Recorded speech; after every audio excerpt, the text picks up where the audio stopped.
একদিন এক শিয়াল গভীর একটি কুয়োর মধ্যে পড়ে গেল। সে অনেক চেষ্টা করেও উঠতে পারছিল না। হঠাৎ এক ছাগল সেই কুয়োর পাশে এসে দাঁড়ালো। ছাগলটি কুয়োর ভিতর তাকিয়ে বলল, ও শিয়াল মামা, তুমি কুয়োর মধ্যে কি করছো?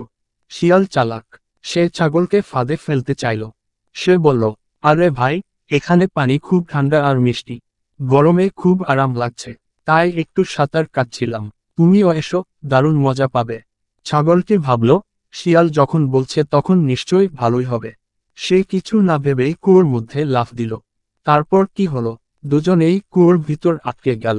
তখন শিয়াল ছাগলকে বলল, শোন ভাই ছাগল, তুমি দুই পায়ে দাঁড়াও, আমি তোমার পিঠ বেয়ে উঠি, তারপর তোমাকে টেনে তুলি। ছাগল রাজি হলো। শিয়াল ছাগলের পিঠে চড়ে কুয়োর বাইরে উঠে এলো।